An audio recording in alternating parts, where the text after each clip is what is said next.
players gather to cast powerful spells. Some of the oldest and most powerful in the history of Magic the Gathering. Dark Ritual, Underworld Breach, Terminus, and many others. Battling head-to-head in brutal combat, they all have one thing in common: to uphold their legacy and the search for eternal glory. The Eternal Glory podcast is sponsored by Cardboard Live, BoshNRoll on YouTube, ThrabenU University, and theepicstorm.com. Whenever you are, wherever you, welcome to the Eternal Glory podcast. We are back once again with a new staff. I'm Phil Gallagher, joined by Bryant Cook and Brian Coval. How are you all doing tonight? Pretty great. Stoked to be here. Hello, hello, hello. I am so excited to be back. So I think it's been probably almost 6 months. It's been a little while since we've had one of these. I think the last one was around Halloween. Does that sound about right? The last one broke down Eternal Weekend. I listened to it in the last couple of days to study up to be on the show now. And yeah, you guys were talking about Eternal Weekend when we left off. Yeah, that was November 10th. There's a lot of talk about how Bryant was going to beat me in the Legacy Premier League. You know, there were a lot of silly things going on back then, but we'll move past those. No need to talk about previous shows. All right, daggers out. So why don't you guys tell us a little bit about yourselves for some of the listeners who may not know who you are? All right, so I'm Brian Coval. I have a YouTube channel. It's BoshNRoll, B-O-S-H, the letter N-R-O-L-L. That's also my Twitter handle. I used to stream. I don't do that so much, focusing on the pre-recorded stuff with YouTube. I focus on Eternal constructed formats, so that's Pioneer, Modern, Legacy, and Vintage. And some credentials, I guess. I won a Star City Invitational. I have a Star City Finals appearance in Modern. The Envy win was also Modern. I have, I think, 6 Classic Top 8s with 2 wins in Legacy. I won a Modern Grand Prix. And I'm a PT regular at this point. I'm queued for the next 2. I've played in the last one, so hoping to get on the train, whatever that means these days. I didn't realize you played that many formats regularly. Kudos to you. Oh, I play everything. I never touched Standard before Arena, but Arena has made Standard so approachable that it's easy to just, throw your mouse around while you're watching TV or something. You don't have to boot up Moto. You don't have to buy cards. Oh, it's so nice to be able to get into Standard without spending any money at all. That's fair. I do one thing. It's Legacy. I get talked into Cube or Vintage from time to time, but I've got a comfort zone and I stay in it. Oh, you mentioned Vintage. I forgot a couple of my credentials. My bad. I have top 8'd the last 4 consecutive Eternal Weekends, 1 in Legacy, and then 3 Vintage in a row with a win in 2018. So I do also play a lot of Vintage, and I have some Legacy on my resume as well. But my big wins have been in Modern for the most part. So you mentioned Pioneer. I've recently gotten into Pioneer. The Lotus Breach deck is so much fun, but it's a little repetitive. I'll play 2 or 3 leagues and then I'll stop, and then a week will go by and I'll play 2 or 3 more leagues once I remember how much fun it is, if that makes sense. But enough about Pioneer. People don't listen to us for that. We would like to say Anurag Das has left us. He's joined a new podcast. We will miss him dearly. And Wilson Hunter will be joining us when he can. He's a busy guy. He has a family, running Cardboard Live, and a lot of other things. So Wilson will be joining us here or there. All right. I guess I should take a minute to introduce myself too. So I'm Phil Gallagher. I run ThrabenU University, a site for death and taxes. And I've sort of become a variety streamer on Twitch rather than just being the D&T guy. It started out that D&T was all I did all the time, just forced it in any format. But my content has kind of shifted in the last year and a half or so. So just to give you an example, I think my last few 5.0s are with Mono Black Planeswalkers, 12 Post, Red Prison, Enchantress. So these days I'm playing a little bit of everything. I don't have quite the pedigree as our last co-host did. But I've got like a Legacy Classic top 8, a challenge win with Red Prison, another challenge either top 8 or top 4 with D&T, and I don't know, probably about 24 IQ top 8s or something like that. You lose track after a while. You just get like a jar of pins, and they sit there and pile up with the playmats and get everywhere. It's horrible. I think the first time we ever interacted was the invitational I won was with Death and Taxes in Modern. And I think you were among the people who messaged me asking about the list, asking if it was good. And I had to break every one of your hearts saying, no, it was good for that tournament. And it was immediately never good again. And sorry, Death and Taxes players, but Modern is not the format for you. All right. So like 30-second Modern aside. So I moved to Shelby, North Carolina from Roanoke this summer to take a new job. I'm a Latin teacher for anyone who doesn't know. And there's no Legacy unless you go to Charlotte here. So I'm like, all right, I need to meet friends. I need to interact with real people. So I'm going to play Modern. So I got the stuff for Modern Death and Taxes knowing it wasn't going to be good. And I made it like 3 weeks before I was just like, I can't do it. This deck's so bad. Just absolutely cannot play this format with Death and Taxes. And I stopped showing up.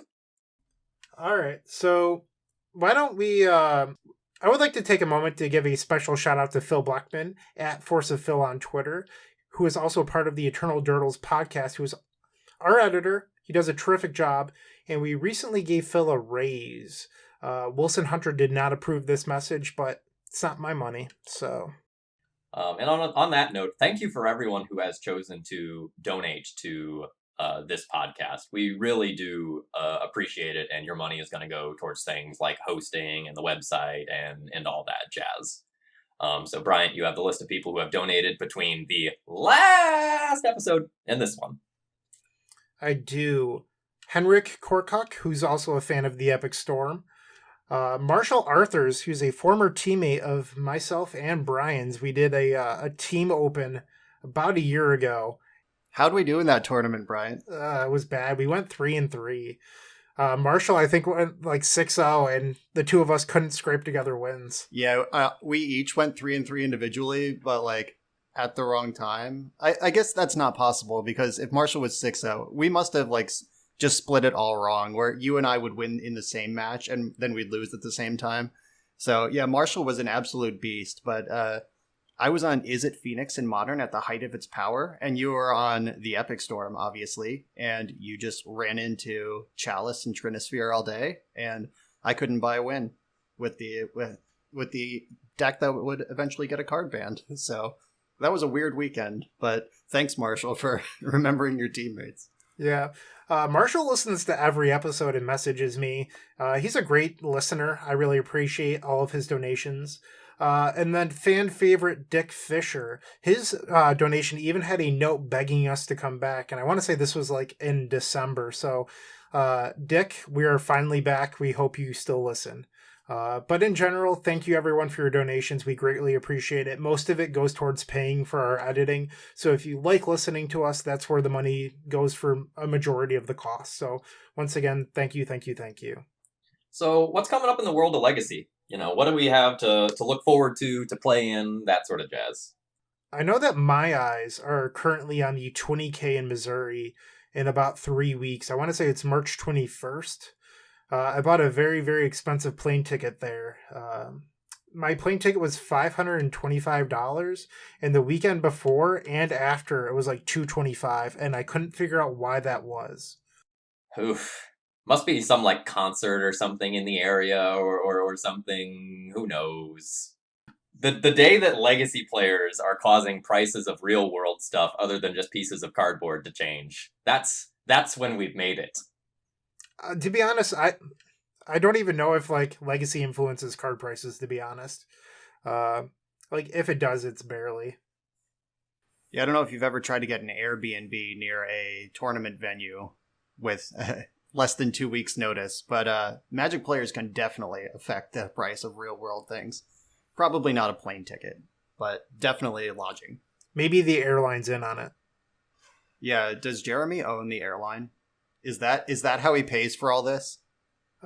Speaking of Jeremy's events, there's also a 40K coming up in September. I was one of the lucky few out of the 250 that registered. It took me 3 minutes to find the link, and when I had registered, I was 48th. I was in the middle of teaching a class when those went live, and I thought, surely I can wait, 30 or 40 minutes to sign up for this event. No. Should have canceled the class. You blew it. Yeah, that's what I get for teaching Latin. Really, it's on me. Misplay. Yeah, so my story for that is that one of my dear friends, Alex Bestecki, who won a Legacy Star City Invitational a few years ago, he's getting married that day, so I was never even in the game. No chance. That's rough. Which is good, because I'm not going to pretend I would have been responsible and thought it would sell out in 30 minutes and set an alarm and been at my computer. So it's kind of a relief that I was just never in. When I was on Leaving a Legacy about a month ago, I made a joke about how I was begging Jeremy to not select my wedding date. And thankfully that didn't happen, but it's also like 5 months after, so I'm completely okay with that. It wasn't even close. So thank you, Jeremy. I greatly appreciate it. Yep, he did that for you. He told me that. Oh, what a nice guy. I'll have to buy him a beer when I'm in St. Louis. Really, though, can we just take a second to talk about how cool he is? For anyone who doesn't follow him on Twitter, I highly suggest it. Is it Missouri_MTG? Yeah, he's always posting about how if anyone needs something at a tournament site, whether it's, deodorant, chapstick, toiletries, things of that nature, he has your back. And I just think that's so cool. He tweeted today that he is going to go around between all the rounds at his 20K with hand sanitizer to encourage health in these trying times with the coronavirus sweeping the world. So that's pretty cool. I don't know if either of you had listened to previous episodes, but I actually keep hand sanitizer in my bag due to playing a modern GP where my opponent was sneezing into their hands over and over, and I just couldn't take it, and I ended up having to call a judge, but that creeped me out so much that I keep hand sanitizer in my bag. I have a key ring hanging from my backpack, so I don't even need to open my bag for it. But I believe that Brian actually still owes me a beer from 2 years ago where he won a win-in because somebody thought he was me. Well, all right. Let's slow it down. It wasn't a win-in. It was earlier in the tournament. However, my opponent did sit down and they were like, oh no, Brian Coval. And they said my name out loud. It's not like they thought I was Bryant Cook, but they knew they recognized my name, and they just mulled a 5 or something to make sure they had the force of will, and I was just like Tundra go, and they were like, what just happened? And so I just easily destroyed them. I believe I did win that tournament. That was my Legacy Classic win in Baltimore, I think.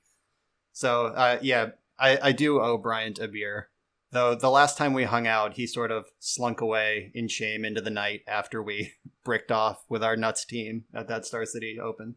Yeah, we all sort of melted away into the shadows after that one. The team events are awesome when they go well, and then sometimes they go horribly. The last team event I played in, I was playing Death and Taxes, and it was just round 1 Elves. My opponent goes Forest, Land of War, Elves, go, and I just turned to my other 2 players, and I'm like, you 2 have to win these.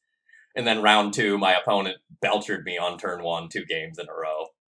So... yeah, live and die by the mother. Usually die right now. Right. I played in a team event yesterday. It was Pioneer Modern Legacy, and I was in the Pioneer seed. I'm fresh off PT Phoenix, where it was a Pioneer tournament, so I had tons of work in on that format. And my Modern seed, I was like, hey, this Breach deck is broken. You should play that. And my Legacy seed, I was like, hey, this Breach deck is broken. They played Jund Shadow and Grixis Delver, respectively, and we did not do well in the tournament. So there's a 2.5K coming up in Syracuse, New York on March 26th from the Vault Games. It's their 1-year anniversary event. Usually these are 2Ks, but this one's going to be a 2.5K to celebrate, so the entire top 16 will get paid out. These are usually about 40 to 45 people. I would really appreciate it if some more people came out for this event. The store's terrific. They do this almost every month. They love supporting Legacy. So I just want to give them a quick shout out in our event section that we are, come support from the Vault Games. They're a great store and they love Legacy. I'm just repeating myself now, so I'm going to stop. I mean, that sounds like great EV to me. 40 people, 2.5K. Get in there. Just play. Yeah. So recently there's been a lot of premier Magic the Gathering Online events. One of them was actually today, the Showcase Challenge. When we were starting our intro, it actually just ended. Congratulations to Callum Whitefaces Smith on the 10-1 victory today with Jeskai Breach, who defeated Marcus Ewald in the finals, also on Jeskai Breach, which sort of goes into our topic for today, but we're going to pause on that for a second. So congratulations to those two. Oh, absolutely. I think he doesn't have as good of a reputation as he deserves, because a lot of times he plays these like crazy piles, right? And like he does a lot of brewing, but he's actually a very powerful wizard. Yeah, there are a number of people who just like lurk around in the internet who should have thousands of followers, but they don't. And I feel like most of my success is owed to the fact that I'm one of their 200 followers, and the other people in the room aren't. People like the Power 9 and Vintage, and like Justin Gennari and Callum and Legacy. Like there's these just crazy brewers who are so smart, and I don't know how to build decks, like especially from scratch. Like seeing just a new card like Underworld Breach on the spoiler, and you're like, all right, I'm gonna build the broken deck. I can't do that, but if you put it in front of me, I'll make it sing. And these unsung heroes out on the internet just quietly raking in their play points on Moto. Yeah, I can tune. I get shipped a lot of bad deck lists that I make better, but I can't build something new from scratch. I think that's so hard. So, Bryant, you've played in one of these online premiere events. How'd that one go for you? I played in the first Showcase Challenge that was about 2 months ago at this point. I started off 5-0 and then lost my last 2 rounds to come in 9th. But it happens. I've done a little bit of deck building in my past, as many of you know. But at this point, I'd say I'm mostly a tuner. I don't really have the time to sit and brew up new decks. Full-time job, getting married, all that stuff. It's very time-consuming. Yeah, all you do now is just add new decimal points onto TES. Very, very accurate. But it seems to be working out well for you, so. I've had a pretty good few months. So normally at this point, we would do feedback from the previous episode. However, the 2 co-hosts from that episode aren't on this one, and honestly, I don't think it's very relevant. I don't even think Ren and 6 was banned yet back in November, so we're going to skip over feedback. If there's anyone that desperately wanted feedback on episode 18, I would recommend emailing Anurag Das personally and see if he'll respond. Yeah, did you guys see the 2 Brazen borrowers in the list that won Eternal Weekend? That was insane. Do we want to talk about the implications of Throne of Eldraine and Legacy a little more? Or are we good to move forward? I'm looking at the clock here. Might as well move forward. All right, that whole set's been banned anyway, so let's move it forward. So our topic for today is Dissecting Underworld Breach, which is, kind of convenient considering it was first and second in the Showcase Challenge tonight. I'll start, because I probably have the least to say, because I'm not too much of a combo player. So when I first looked at this card, my thought was, this card is good, but in order to be Legacy viable, you have to be better than good. You have to be great. Because there's so many other very good fast combo decks in Legacy. You have TES, you have Ant, you have Red-Black Reanimator, and then a handful of fringe, somewhat unstable options as well. So in order to break into the format, you have to be better than at least one of those 3 decks at doing at least one thing. So when I looked at that card, I was like, brain freeze yourself, then what? And you fold to all this graveyard hate. Everyone can interact with you. All the cards for Storm are going to be good with you. And so I was skeptical, but optimistic that card would be like Legacy playable and start a new archetype. For those of you who have played against it, maybe I was a little wrong there, but we'll get to me being wrong in a minute. My thoughts were similar to Phil's. Like, you see this card, and it's pretty clearly this is either broken or unplayable, and there's no space in between. Like, nobody's gonna Underworld Breach to regrow a Dark Confidant and a Tarmogoyf on turn 6 just out of their Jund deck. Like, that's not what this is for, and that's not going to surprise anyone. But it's also just despite the surface similarities, it's not Past in Flames. It's not even close. It's just a completely different card than that. And so it would have to spawn a new archetype. It doesn't just go into Storm. It's not literally Yawgmoth's Will. It's Yawgmoth's Will with some work involved. And I remember a tweet. It was either Justin Gennari or Max Gilmore, and their tweet was brain freeze me, brain freeze me, brain freeze me, brain freeze you. That was the whole tweet. And I was like, oh my God, that's it. That's the engine. So that's when I went from like, maybe this is good to, oh no, I think it's broken. But let's see how it fleshes out. Like, I'm not a Chicken Little. I don't always think that the format's going to die based on some broken card. Like, let's see how it shakes out. But yeah, when I remembered Brain Freeze is a thing that exists, and it just lines up so perfectly with what Underworld Breach is asking you to do, and then it also kills your opponent. Like that package just built in, ready to go. There had to be something there. I was worried that we were going to have like another Bolas's Citadel, where it was going to be like close but no cigar. I was going to cover Bolas's Citadel. All right, Phil. you do it then. Jeez. All right. So I tend to err on the side of caution for most spoilers. I tend to be a little bit reserved. I like seeing, like Brian, I like seeing how things pan out. So until I see it being degenerate, I'm not always convinced, because the level of playability in Legacy is so high for a card to be good, where a lot of things that get spoiled, people overreact a little bit. Cling to Dust comes to mind, where people are very high on cards and they end up, never seeing the light of day. So this happens so often that I'm always skeptical of what's going to be good. And Underworld Breach was that for me. So I initially thought this card wasn't viable in Storm strategies because it was very resource intensive. In order to bring back a Lion's Eye Diamond, you would have to remove like 2 fetch lands and a Lotus Petal, which hurts your Cabal Ritual. Or in TES, you don't have cards that actually go to the graveyard when you're running Witchclaw Talisman and Mox Opal. So like in Storm strategies, I didn't see this card being, that great. So, like most people, they're like, hey, when new spoilers happen, they'll see Echo of Aeons or Bolas's Citadel, and people say, well, this is going to be its own engine, it's going to be a different deck. So rarely is that true, where these cards end up making their own archetype or own deck. Underworld Breach obviously did, and I was wrong on that. But people say stuff like that all the time, and it's just like, Ant and TS are so refined, and so many of these other combo decks where you really have to be doing something very different or much better in order to exist in the same world as these decks. So Underworld Breach, I think what I overlooked on it was the splash color, if I had to be completely honest.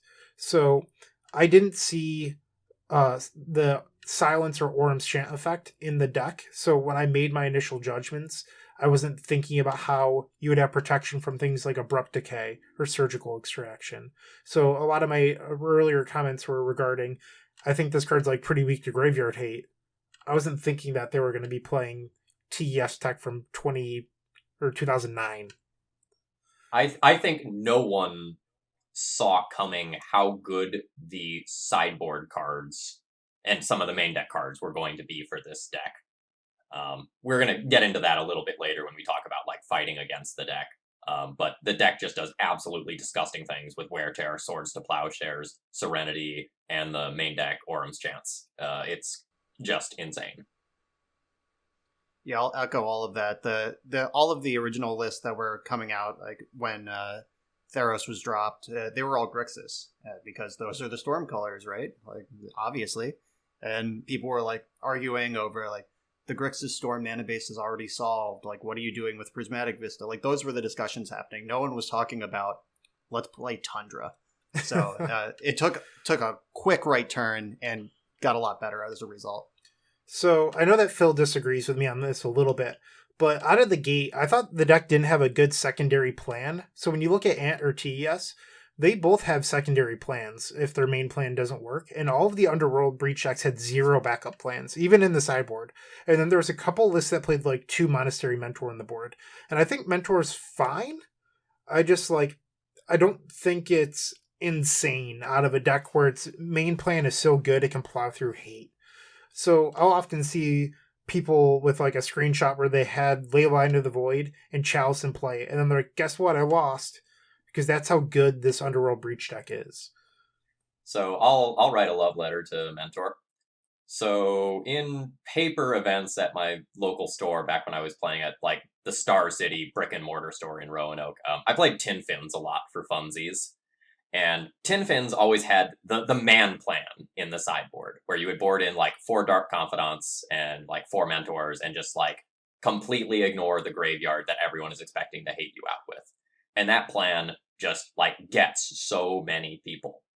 Now with Breach, the deck lists are super popular and well known, and everyone knows the Mentors are coming, but there's this huge tension in how you board, because you have to respect the Mentors while also respecting the combo. And it's really hard to do both of those for a lot of lists since they require such disparate answers. Yeah, definitely. I know that Reed Duke was talking about how, I was watching one of his streams because he's been streaming a lot of Legacy recently, how he had planned it very heavy for the combo and only had one answer to Mentor, and Reed's opponent slammed a turn 2 Mentor with forced backup, and that was just it. Yeah, that's frequently the game. Like, I have a lot of experience playing Monastery Mentor, and also in Vintage, I have a bunch of high level finishes with Paradoxical Outcome. And my secret to building Paradoxical Outcome is just always have some beatdown animal in your sideboard. Just get off that plan, like game 2 when like the Null Rods are coming in, or in the case of Breach, like they're bringing in Rest in Peace, they're keeping like shaky 5 or 6 card hands with a ley line. It's just like, all right, great. Mentor, you're Do you dead. get to like Mana Gorge or Hydra people too? Yeah, gorgeous. Yeah, that card. I've killed a lot of people with Mana Gorge or Hydra. And when I'm playing some PO in Vintage, I'm a big fan of Sphinx of the Steelwind over Blightsteel Colossus. It's got a soft spot for me. Can't be hit by Dak Faden or the more recent Oko. So, but let's get back to Legacy. We keep on shifting over to other formats. No one cares what I think about Pioneer or Vintage. So, are we ready to talk about like our current opinions then? Sure. I was going to say, in hindsight, I was very wrong about Underworld Breach. It keeps on getting brought up in like Twitter and stuff about how I was wrong. It's okay to be wrong. Not everyone's going to be right all the time. And I'd rather err on the side of caution than err on the side that everything is broken. I don't know. That's pretty much what I was going to say before the lead. Well, I've got like a scientific background, right? I've got a biology degree. And the cool thing about science is when you get new data, you're allowed to change your mind. You're allowed to change your hypothesis, right? You don't have to stick with, well, I thought leeches were real good for me. You know, we're better than that Right. now. Isn't that super liberating? Like when you're willing to confront new data and change your opinion about things, life gets so much easier than if you're just so scared to be wrong. Like it's really great. Like letting yourself be wrong is really healthy. Yeah. So I'll do the lead on for what we think now.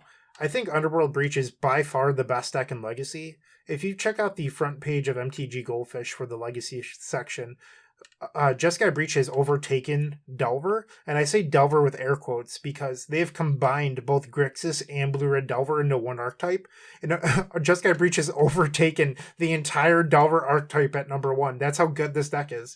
But when I check Reddit or the Leaving a Legacy Facebook group, I see comments like, so when are they going to ban Oko and Veil of Summer? And it makes me want to pull my hair out because I feel like Jeskai Breach is getting away with sins from other cards because everyone's looking left. And meanwhile, it's running everything over with an 18-wheeler on the right. Excuse me. It's sir, just so good. Sir, please, in talking about your ban discussions, you forgot to mention Arkham's Astrolabe. Clearly, that's a big offender.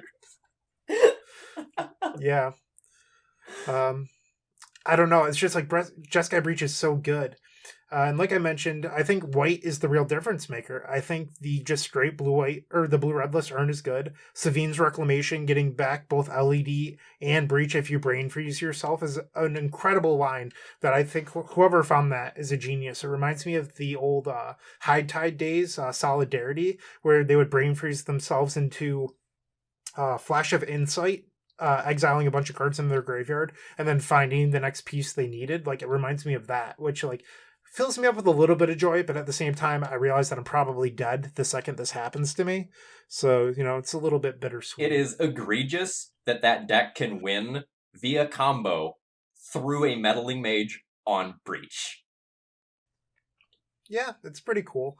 White also offers Enlightened Tutor, which makes the deck more consistent. It's fallen out of favor the last few weeks, but I've still seen some people on it. It allows the deck to be slightly faster, which I think is why some people are leaning towards it. It also finds you your answers to hate post board. Like, it just finds the Serenity on turn 2 to get through Leyline, to get through Chalice, those sort of things. So I think Enlightened Tutor is a lot better post board than it is pre board, but I don't know. I'm not in the Jeskai Breach discussion groups, so I could be wrong in that. That's just my opinion. But like I mentioned, I think the Breach deck is just so strong that it plows through most of the hate. And the Mentor plan, while good, I don't know if it's necessarily needed, if that makes sense. I think the Mentor package allows you to pivot roles much more frequently and flexibly, which I think is very important, because this deck isn't always playing the combo role. Sometimes you end up being a control role for 3 or 4 turns until you have enough resources to start going off. And when you have the mentors in there too, you can just take the, I'm tapping out on turn 2 aggro role and then play defensively with your mentor from there while churning through cantrips to protect it better. I think that pivoting is huge. Yeah, that's the real sell. It's not that Monastery Mentor in a deck full of just cantrips is necessarily a great strategy, or else we'd see more tempo mentor decks in general. But the fact that you get to shove this card that is so the opposite of what anyone of what they brought in, they probably cut their plows to bring in Disenchant and Tormod's Crypt or whatever, and now you have this card that just runs over it, and then they have to frantically spew their resources, brainstorm cantrip to find the one Supreme Verdict they left in the deck or whatever, or their Plague Engineer, and then you combo them out. So it's the old pincher technique from Roman warfare. I'm slightly familiar with this strategy. I've played a couple Xanad Swarms in my heyday, maybe a few Hope of Gearper. And I completely get that, and I agree with you guys. But Brian, why don't you tell us what you think about Breach now? I think it's just the best deck. It's definitely tier 1. It may be the only thing in tier 1. With my PT prep recently, my attention has been away from Legacy more than I like it to be, and the time between being invited to do this podcast and us recording was not long enough for me to completely get thousands of reps in. But I think this deck is probably on the BS side of good, and the BS does not stand for brainstorm. It's. We've been talking about it for 20 minutes now, and I feel like I've said most of the things I can say about it. It's a blue combo control deck. It has Force of Will, and it has a real win condition in the alternate win condition in the sideboard, and it's just, I don't know. It has everything that I love in a deck, and everything that I can see making other people run screaming from the format. Ooh, let me pull on that last thread there. So I think the thing that makes Breach so good is that it beats everything that people are boarding to beat Breach. So you go, all right, Surgical Extraction. That beats the graveyard-based combo deck. And then they cast Orum's Chant, and you go, oh no, this card does nothing now. Or you play Mindbreak Trap, and before they cast their third spell, they just silence you, or they just spell pierce it, or force it. They can just win through a Thalia or a Thorn of Amethyst. If they have LED, that does not bother them at all. So many of they also have Wear Tear for 2 permanent hate cards. Yeah, we'll talk about that later. And Serenity, it's rough. So Breach so frequently beats the things that people are playing to beat Breach. And that's often one of the signs that, this is not healthy. Yeah, that's the old, Haterator deck in, Mirrodin Standard, where everyone was on Affinity, and there was just this, mono green deck with, Boulder Slug, and these preposterous cards that every single card in the deck said destroy target artifact, and that deck still lost to Affinity. And that's what these, just main deck oxidize. These when you're building a deck to beat a deck and you're still losing to that deck might be too good. So I'd like to talk about one thing before we head over to section 3, and it's like a sub thing, but I'd like to discuss it. So I see a lot of online how people refer to it as Breach Storm. I feel like that's a little bit disingenuous. I wouldn't really consider Breach to be a Storm deck personally, mostly because Breach is more of an A plus B deck, a little bit closer to Show and Tell than it is Storm. So if you look at Ant or TES, they're engine decks. They need all 7 cards in their hand, and they're trying to accomplish a goal that requires a lot of resources. Breach is more like Show and Tell, where you're simply assembling A plus B, and the rest of your cards don't matter. Like, they're fine discarding 5 cards to Lion's Eye Diamond if it means that you're dead this turn. And they just don't play very similarly, and I feel like that's part of the play pattern of being a Force of Will blue deck than a duress-based deck. And I've had some people say to me, but Bryant, Brain Freeze literally says Storm. Sure, that is technically true, but at the same time, would you consider the Epic Storm to be a blue deck because it has Brainstorm? Breach could simply be playing Tome Scour instead of Brain Freeze. Like, it doesn't really matter what's milling their deck. It's just that this is the effect that best mills themselves, if that makes sense. Yeah, I totally agree with that. I've always considered Monastery Mentor a storm kill, just while we're on the subject. Monastery Swift Spear as well. Anything with prowess is a storm kill. I'm on record with that. All right, so if we drew one of those like D&D alignment charts, we can come up with all sorts of different opinions about what is and isn't Storm. Yeah. I am chaotic evil when it comes to Storm. It depends on your definition. It depends on how invested you are in having the conversation at all. Like, I mostly don't care, but I'm less invested in Storm as an archetype than you are. So I understand your point, and if we're gonna get into the weeds, I agree with it. Like, I have no interest in debating you, and I think you're right if we're in a world where we care about this, and some people are, and I respect that. It's not like an end-all be-all thing for me. It's just I see it a lot, and I question it is all. So I figured I'd say my opinion on the topic. All right. So, Phil, do you have anything before we head over to section 3? Let's talk about like the different kinds of Breach decks, because like although we've been referring to it largely as just Breach, there's a little more nuance there than just that. All right. So there's 3 major versions, in my opinion. There's Jeskai with Enlightened Tutor and Grinding Station, and you'll often see Cyborg Serenity. There's Jeskai with the Intuition package with Savine's Reclamation. Although I've started to see Savine's in the Enlightened Tutor version, just because you don't really need other cards to support it. Like, Intuition's nice, but you can also just Brain Freeze yourself. And then, like, just Grixis versions with Discard. I've seen a cool card from Shadowmoor. Brian will have to remind me what it is. Memory Sleuth? But yes, that's what it is. That card is so cool. I know blue cards too! But why don't we discuss playing against Breach a little bit? Phil, why don't you take it away? So I'm coming to this section largely as someone who is playing like the Chalice and Thalia decks. So that's going to be my role here. So the first thing to understand is one piece of hate does not beat Breach. You need to understand that at an intuitive level, first of all. It's because they can beat just about any one piece of hate without actually removing it. That's not always true, but it's frequently true. So if you play something like Phyrexian Revoker on LED, they can just combo off with Lotus Petal instead. If you play a Thalia or a Thorn with LED, they can combo off through that and not have to remove it. So you have to understand that you are either going to need multiple pieces of hate or a very good piece of hate backed up with a very fast clock, if you are looking to beat this deck via, like, permanence. For what it's worth, I think effects like Grafdigger's Cage aren't as good because it allows the Jeskai Breach player to fuel up their graveyard to later use those cards for the escape cost, where something like Leyline of the Void, it really taxes their resources, so when they eventually do answer your card, they're not just sitting on all of these things that they can use to kill you.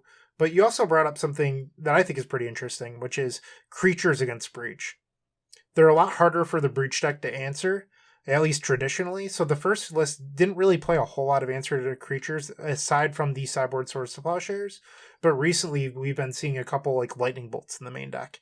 Phil, have you noticed a difference between the like 2 lightning bolt version and beating Breach versus the older versions? Yes, it's noticeably harder. You wouldn't think so, but here's the problem. If they play 2 lightning bolts, they're not playing 2 lightning bolts, right? They're playing 2 lightning bolts plus a bunch of Underworld breaches. And they don't have to just combo off with a breach. It's fine to take a value breach in a lot of cases.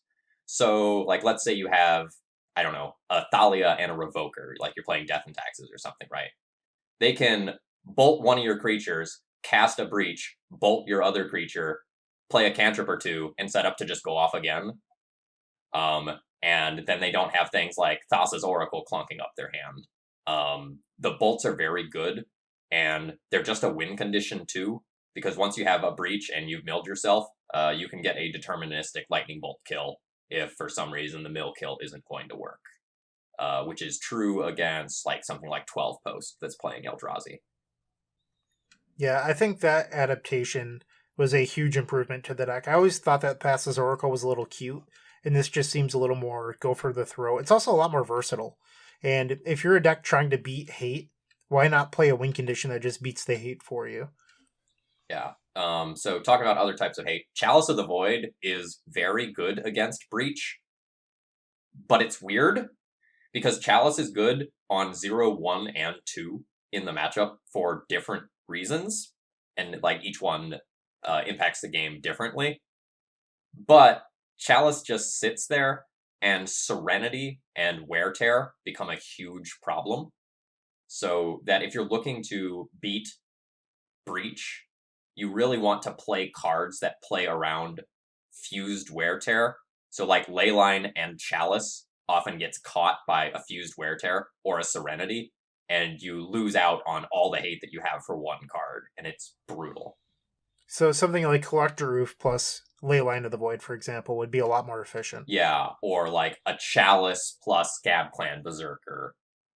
Karn the Great Creator also is an all-star out of a lot of these decks, because many decks haven't adapted with things like Chain of Vapor or Brazen Borrower or Echoing Truth yet to get Karn off the table. I would like to say that I don't really like that we're giving people advice for beating me as well. So maybe after Breach is banned, people can stop listening to this advice. But that's for the future. But I think Death and Taxes in particular has a ton of trouble against Breach for 2 different reasons. The first being that Breach can just often kill you on turn 2, and turn 1's very possible. Turn 3, somewhat easy.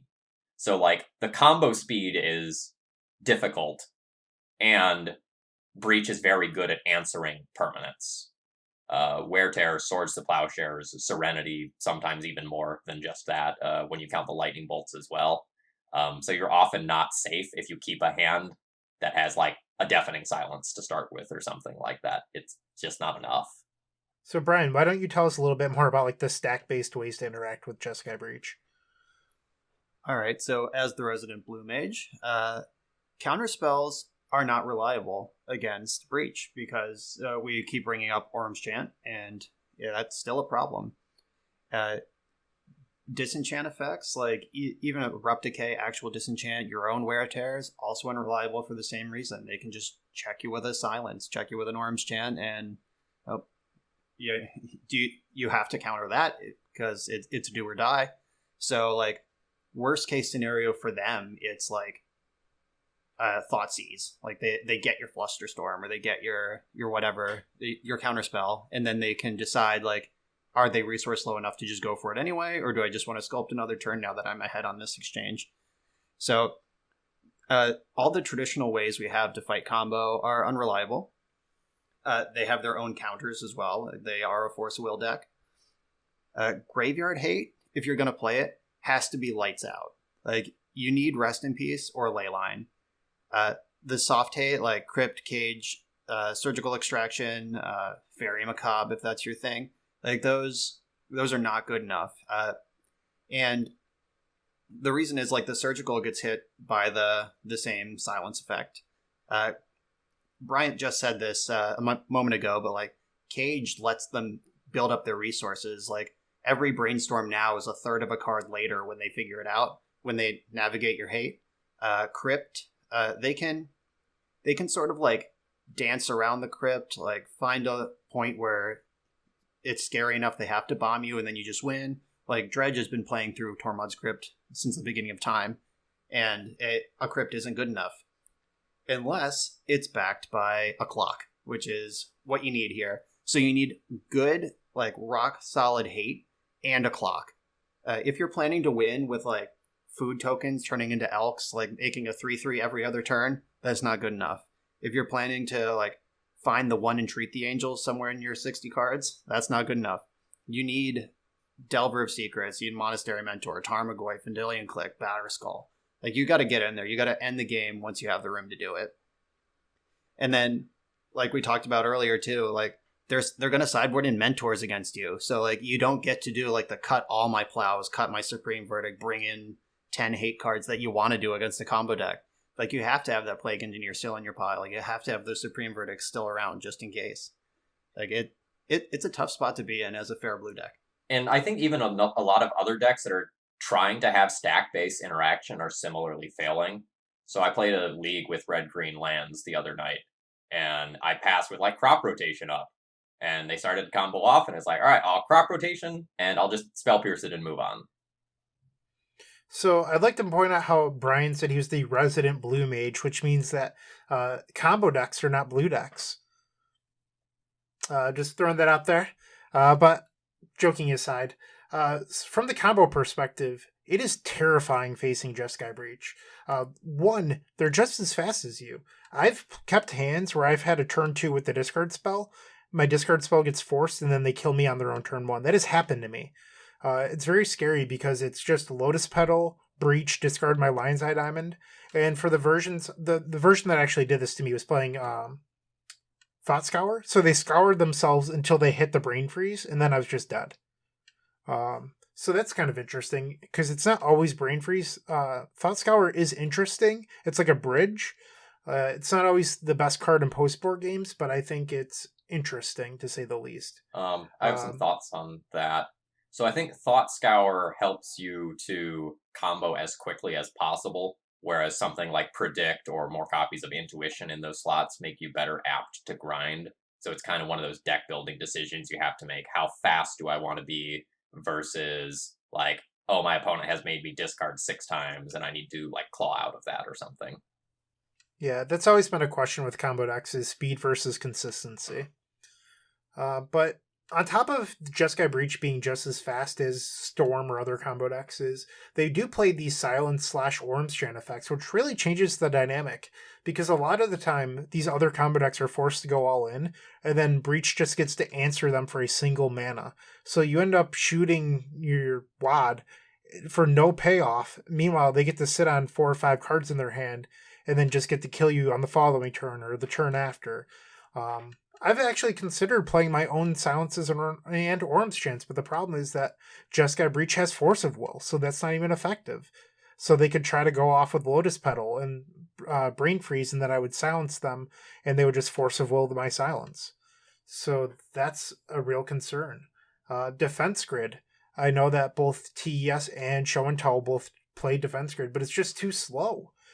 You play a Defense Grid, and then they untap and kill you, knowing that you can't interact with them. Effects like Xanid Swarm can be good. We mentioned how creatures are kind of tough for Jeskai Breach. And Xanid Swarm is a repeated effect, so if you swing, they are pressured to silence or enchant you, but then they get to untap and potentially kill you. Plus, it takes at least 1 turn for Xanid Swarm to be in play to protect you. With the speed of Breach, it's a little scary. I think Discard is very, very good against Breach, but it's interesting in that Discard is in general bad against the rest of the format due to Veil of Summer. So there's this weird triangle that I think is actually a beautiful sub-game of the format right now, where you have Discard in one point of the triangle, and then you have Veil of Summer and Silence in the others. And it's just like, what is right now? And it's caused me to go back to a split inside of TES where I'm playing Veil and Thoughtseize. So I find it interesting that you think Discard is good against Breach, because anything you send to their graveyard just becomes fuel for later. So but you're probably coming at that from the TES specific viewpoint, right? Correct. Okay. So with combo decks, you're often looking to just buy time. Where if you're a deck like Delver, and you're playing Thoughtseize or Hymn to Torok, because Bug Delver, I've noticed, has come back a little bit. This card is still good against them, but in a different way, because you're applying pressure and just trying to keep them off their toes long enough for your threat to kill them. If you're more of a, let's say you're a Pox player for some reason, and you're playing Hymn to Torok or Thoughtseize, eventually they'll kill you with a full graveyard because you're not applying pressure. And the pressure from the combo deck's perspective is the threat of death. Does that make sense? That's pretty good pressure, yeah. Also, can confirm, played Pox recently. It was hard. I still 5-0'd. Look, when you 5-0 with 4 copies of Ashiok, what is it? I don't even remember the name of the card. Dreamweaver? When you 5-0 with that, it feels good. You don't forget it. So this seems like a good way to segment into the next thing, which is like how to beat Breach. And I think discard is one facet that you can use. And in general, I don't like this card against Breach, but I think when paired with discard, it's an exception. I think Surgical Extraction, when paired with lots of discard, is an effective way of beating Breach. Because if you turn one Thoughtseize your opponent and you hit their Breach, and then Thoughtseize it, that's great. And then Surgical it, I'm sorry, I misspoke. Then it's very good, because now you can pressure the Mentor plan. You can fight the Mentor plan on a single axis. But I think Surgical is really bad if you choose to hit Lotus Petal or Lion's Eye Diamond or Brain Freeze, because they have other ways of winning. So Lotus Petal and Lion's Eye Diamond, you either have to hit both or none. If you hit Brain Freeze, they're going to Grinding Station you. So it's really, you have to hit the Breach itself. Of note, I think if you have the option to take either Lotus Petal or LED, you're actually supposed to take Lotus Petal in a lot of the situations, because it's very common that the Breach players are sideboarding out a bunch of LEDs for post-sideboard games. That is very true. So the decks that you would want to do this sort of thing in are probably depth strategies. So if you're playing turbo depths or even medium depths, and then possibly Ant, although I think Ant is in an atrocious spot in the metagame. Shout out to Wonder Pro, who's a part of the TES community, who's a true hybrid between TES and Ant, where Wonder Pro is willing to try new innovative things all the time. And recently, his name is Max Carini. He's 5-0 to Prelim and a couple other leagues with this weird version running Silence, Veil, and Thoughtseize in an effort to beat Breach. So I think that's pretty cool. So, do we want to talk about like graveyard hate next then? All right, I'll start. So, as we've already kind of hinted at a couple of times, if you're going to hate on the graveyard, do it strongly. So effects like Leyline of the Void and Rest in Peace are going to be better than a lot of other effects like, say, Tormod's Crypt or something like that. All right, so let's have the fairy debate, because I frickin' hate this card, and I think it is trash. Well, why don't we go down the list, Phil? Let's not skip to your favorite part. All right. Let's go down the list. Then please. You were supposed to lead. I was just talking. Oh, no. It's on you now. I was about ready to hate on fairy, so. All right, so don't play cards that you plan to interrupt with the Breach player mid-combo. So don't play cards like Surgical Extraction or Abrupt Decay. This is mostly because what we've already said. So to reiterate, Silence, Orm's Chant, and Counter Magic. Interrupting the mid-combo is actually very difficult, so you want to do it pre-combo, which usually means permanent-based disruption and not stack-based disruption. So I tweeted this out probably about a month and a half ago. Leyline of the Void. That's my number one card I think you should be playing if you're a non-blue deck and you want to beat Breach. I've even seen it out of some Delver strategies. I don't know how I feel about that, but I'm not exactly a Delver aficionado. You can brainstorm away the extra copies, I suppose. But then there's effects like Grafdigger's Cage. I wouldn't recommend this. Chalice of the Void seems very good. We've already talked about how how creatures are very good. So Lavinia, Azorius Renegade, some vintage tech, then Collector Oof, and Karn the Great Creator. So that's very tough for Breach to answer because it doesn't get hit by Serenity, Wear Tear. A lot of lists don't even play Chain of Vapor. It doesn't die to Lightning Bolt most of the time. It's insanely good. So I would be plussing my Karn and not using the negative until I felt safe. But let's get to Phil's favorite part. Fairy Macabre. All right. I hate this card. I hate it with a passion. I believe that you should not play it in any Legacy deck, in any context. Full stop. I believe that so frequently this card is not powerful enough to actually win you a game. It sometimes stops one individual thing for one turn, but it just does not have a lot of oomph behind it. Now there's an asterisk here, because Fairy does do something that is important in the Breach matchup. You can activate it after your opponent has cast a Silence or an Orum's Chant, which is something to its credit in this exact metagame. So that's why I originally thought the card was fine. I don't think it's a good card on its own, and in fact, I think it's actually kind of laughable. It's much better in a Reanimator metagame, in my opinion. But being able to fight through Silence is decent enough, and the way that I view Fairy Macabre is that it's a bridge. So when I was testing Tormod's Crypt in TS, I knew it wasn't going to win me the game against Breach, but I thought it might buy me enough time to do my other things. So Fairy Macabre, in my opinion, if you're a Death and Taxes player or a Maverick player, or you just really like bad creatures, it will get you to that crucial turn 2, where a lot of these other effects don't. And I feel like that's always been one of the issues with Death and Taxes traditionally, is that their game really starts on turn 2 against combo, and you really just want something for that turn 0 or turn 1 where you're on the back foot. And Fairy Macabre can do that long enough for you to buy time to do your other more powerful effects. Yeah. I don't remember the player, but in one of the recent either 5-0 or preliminary deck lists, there was a Death and Taxes player who had 4 Deafening Silence in the sideboard. And that's just a huge statement about how much trouble Death and Taxes has with Breach. Julian posted a 5-0 to Twitter with Elves with 4 Deafening Silence in the sideboard. Yeah, and people, if you want to use your Fairy Macabres, you better do it now before these Breach players remember Abeyance as a card. For 1 extra mana, they can stop your Tormod's Crypt once it's already in play. They can make sure you don't Fairy them. It's just... And it's a cantrip, so that one's out there. If we're talking about how this game can play into the mid-game, or this deck can play into the mid-game anyway and just go off when it's ready, what's another mana on your Silence to make sure nothing works? Yeah, Anurag was testing 2 for a while. I believe that Anurag had 2 main deck, and then it eventually became 1 main, 1 board, and I think he's just down to 0 now, if I'm correct. Right. 2 is a lot more than 1.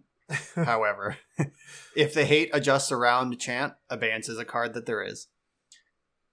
So, as far as hate goes, I think another thing that's really important is making sure that you don't set yourself up for blowouts.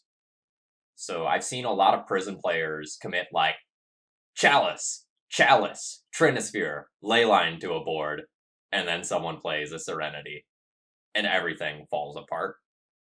So I think a lot of the best permanent-based hate is varied so that you don't lose everything to one card. So having an artifact and a planeswalker, an artifact and a creature, an enchantment and a creature, something like that in various combinations often sets you up better for success. For what it's worth, we've discussed this under Brian's point earlier, but you really need a clock. I had a local recently say to me, I had Leyline of the Void, but I lost anyway. Well, you need to back that Leyline of the Void up with a Thalia, or a Goblin Rabblemaster, or Dryad Militant. I don't care what your clock is, you just need to deal them damage as fast as possible. And ideally, it's better if your clock is also a disruption piece. So you can laugh at Dryad Militant. It's actually fine against Breach. It's not lights out, but it's going to at least be a nuisance, and it comes down on turn 1. So that will buy you time into your turn 2 collector oof or whatever else you need to do. So that's why I think that you should have varied hate. But I think creatures are honestly one of the better ways of going about it, because they only have 2 bolts and maybe a grape shot. but there's not a whole lot of other answers in that deck to deal with creatures. So if you're a deck that can afford to play creature-based disruption, it seems really interesting to me. So I think like Maverick does some really cool things against Breach right now. Because like in game 1, your green sun for X equals 1 is Dryad Militant, and your green sun for X equals 2 is often Oof, Collector Oof. And then in the post-sideboard games, you can get the Deafening Silence as well, and just like be attacking from multiple different angles, and each one of your green suns represents a new hate piece that has to be answered with a different card. I don't know how that matchup is overall. I haven't played it more than once or twice. But those differing angles of attacks, I think that's important. Yeah, definitely. So, the two of you, I'll ask, do you think Legacy's healthy right now? That's an interesting question. I think there is deck diversity. I think there are so many different powerful things that you can be doing right now, between like Oko, Arcanist, Breach. I think you are going to see people playing a lot of different things, but whether or not we're truly healthy, I err slightly on the side of no. Yeah, so this is a conversation that has been fleshed out many times among many smart people about what does a healthy format actually mean. And I know Randy Bueller and Stephen Menendian have come to blows over this on Twitter multiple times, where Menendian will present a spreadsheet or a graph that says, look at this pie chart. We are in a healthy metagame. And Randy's like, yeah, but there's 17 people playing vintage leagues. No one's having fun. This sucks. And like, what do you call health? And I tend to be on the side of, is this fun? Are we enjoying ourselves? Like, when I open up Magic Online as a player who plays every format, am I going to join the Legacy League or am I going to play Pioneer? And right now, I'm kind of still excited about Breach because I was working on other things when Breach was out there ruining the world. So I'm not quite super against it yet, but I know I will be soon. Like I've seen these patterns before, and I probably am erring on the side of Legacy is not super healthy at the moment. So I know that I touched upon this earlier where people haven't began to notice recently. They're still looking at Astrolabe, Veil, and Oko while Breach is dominating. Maybe that it just needs more time for people to figure out how to beat Breach. I thought that way with Ren and 6, and it obviously wasn't true. So I'm not saying that's not the way to always handle things. Sometimes you do need to, give time for things to air out. I don't think that time is going to be the thing that fixes Jeskai Breach. I think a banning is the thing that is going to fix Jeskai Breach. And whether it's 3 months from now or 6 months from now, I think it probably needs to happen. And I'm not saying that because my deck's a dog to it. Like, I have a 20% matchup against Breach. I'm not saying this because I'm doing it for self-interest. I'm saying it because I think it's unhealthy for the metagame. When your deck is better than the entire Delver archetype combined, that's sort of messed up. And for what it's worth, I think there's not too many times in Magic's history where Wizards has let the best deck in the format for a sustained period of time be a combo deck. It's just something to think about. Usually this combo deck will get banned, whether it's Flash or Reanimator back with Mystical Tutor, or you can even look at other formats when you look at KCI last year in Modern.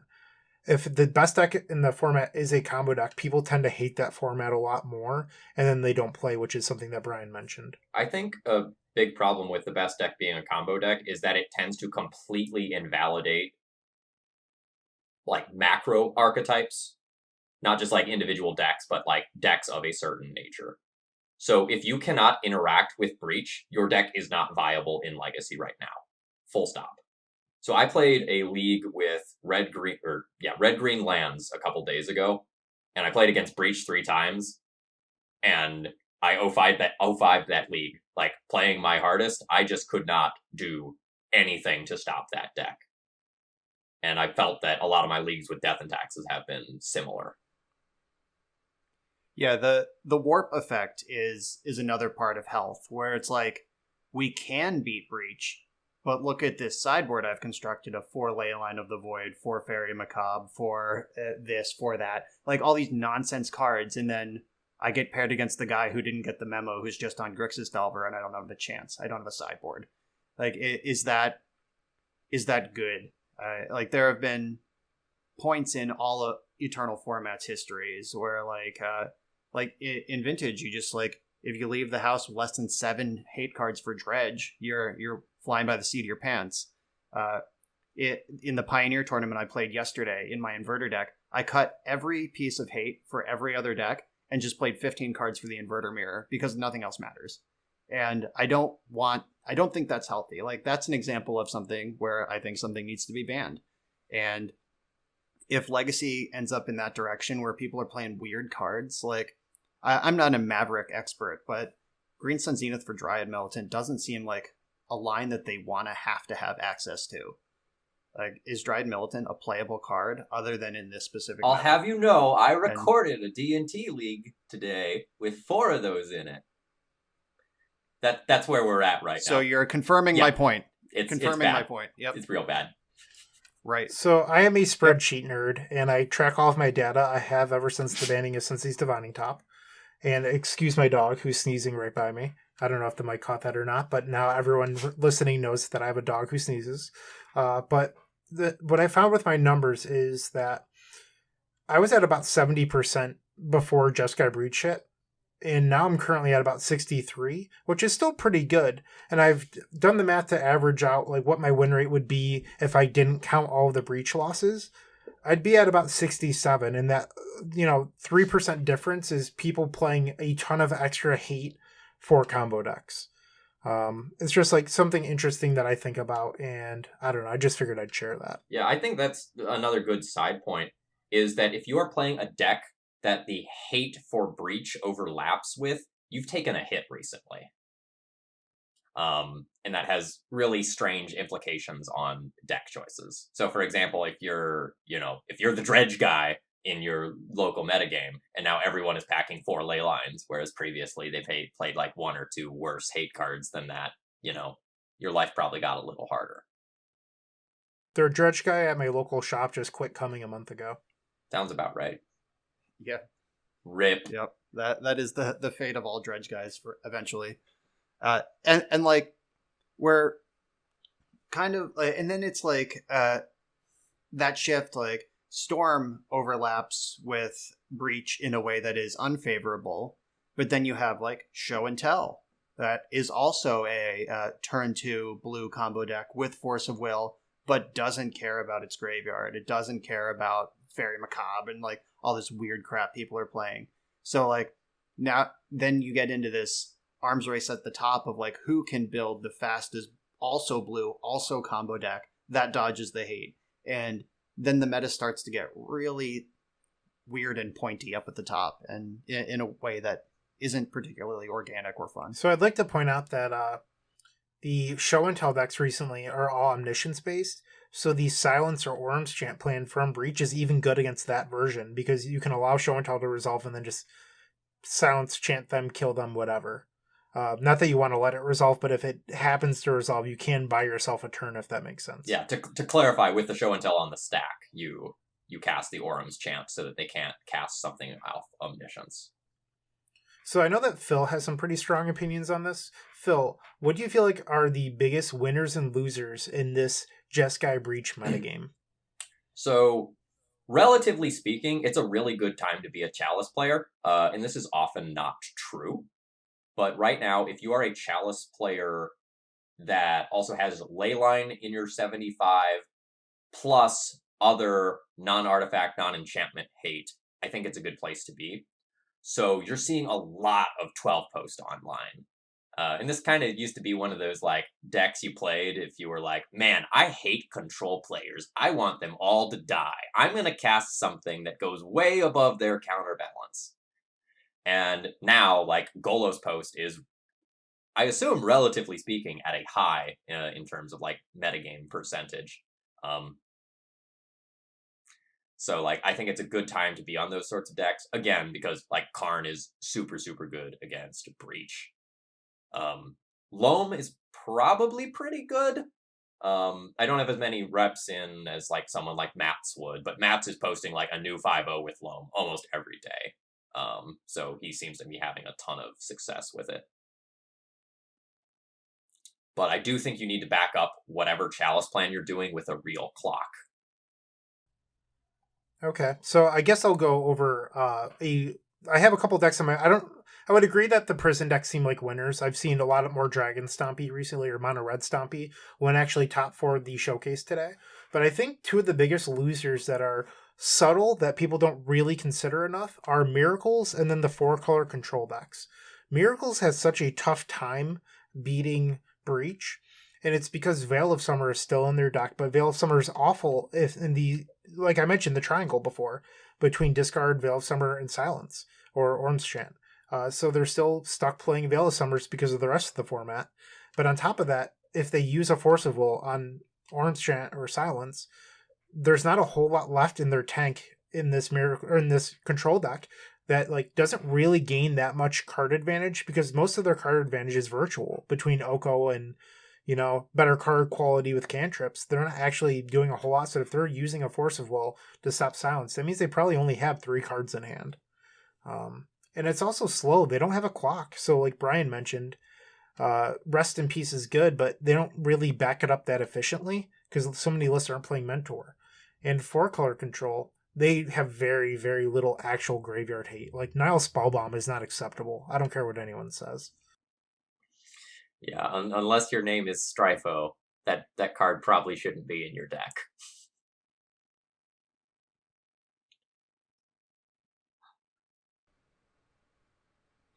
I just want to once again loop back to clock. Like, always be clocking. ABC. Like, that's what you got to be doing. I've been pushing this for years. Like, I'm the one who has 2 or 3 mentors in every list all the time. If Honorog's out there winning with Ren and 6 and Entreat the Angels, I still have 3 mentors in my deck, and you just have to be able to pressure every deck. We've been talking in the context of Jeskai Breach and combo more broadly, but like even like Death and Taxes or like lands, like you got to end that game somehow. And having a card like Monastery Mentor that can just like, okay, I've identified I have like a turn or 2 of breathing room here, jam this thing, cantrip, you're dead. Like you need that button in your control deck, and you're going to beat every fair deck by doing that. Like, Phil, you have some experience on the Death and Taxes side. Like, what's the difference between like playing against Miracles with Mentor and Miracles without Mentor? So here's a great story. I drove to Tennessee to play in this small IQ in a shop that like we were literally sitting in like lawn chairs to play this legacy event. Like they were past capacity. And I make it to I think top 4, and I get paired against Wilson. And Wilson taps out on turn 3 for a Mentor. And I just look at him like he's a madman. And I'm like, why aren't you waiting to like play that with a bunch of cantrips? It's so much safer if you do so. And he just looks at me and he said, yeah, but if you don't have the swords, you're dead. And I didn't have the swords. And I died. Yep, put him to the test. Yep. And like usually like there's like the you don't have it. If you do have it, you have to spend your turn doing it. And if I force your 1 plow, you're done. Like you don't have 2. I know you don't have 2. You're lucky to have 1. So like just the games where you can like you don't always have to play 20-minute games because you signed up with a blue deck. Like you can just kill your opponent. That's okay. And I think that's a huge problem with a lot of decks is like if Baleful Strix or Icefang Coatl is your clock, like good luck. It's not enough. Yeah. You can't 20. Remember Baleful Strix when people used to play that card? Because I don't. It's been so long. Oh, modern. Yeah, now it has flash, and it's still not that great. Yeah, okay, you say that, and I'm over here with like this Phyrexian Revoker on Oko going like, can I attack? Can I attack into open mana and just lose the game if they have Icefang? Yeah, I just wonder. It's so bad. I miss so much damage now. It's like people that swing with Meddling Mage into Snapcaster. I don't know. Yep. Can't do it. You just can't attack with any creatures ever against a blue deck. Yeah, definitely not Jeskai Breach either. So I don't know if I have anything else to say. I don't know about you guys. No, I mean, we don't want to beat the dead horse here. Breach is really good, and right now you need to either be playing Breach or you need to be playing something that's good against Breach. And if you're not in one of those two camps, you need to admit that you're playing Legacy for funsies, and there's nothing wrong with that, because, like, I play I'm a sitting whole right here, Phil. lot of bad decks, but, like, you have to admit that you might not be doing the best thing in the format in terms of, like, your win percentage and whatnot. Why do you have to put me down like that? I mean, I'm over here recording D&D leagues, so I can't judge. Yeah, so, like, there's always going to be some threshold where, like, your pet deck, your meme deck is not your best chance to win the tournament. But then there's, like, the threshold where it's, like, your pet deck, your meme deck is Miracles or the Epic Storm or Show and Tell. Like, tier 1 decks. And it's like, oh, that's cute. What is it? December of 2019, LOL. Like, it just, like, so quickly invalidated so many things. And it's not great for anyone. Yeah. All right, well, I would like to take a second to thank you for everyone for listening to episode 18 of the Eternal Glory podcast. Stay tuned. There will be more great content coming. And I just want to say thank you, Phil and Brian, for joining me on the Eternal Glory podcast. I can't wait to do so many more episodes with the both of you. This was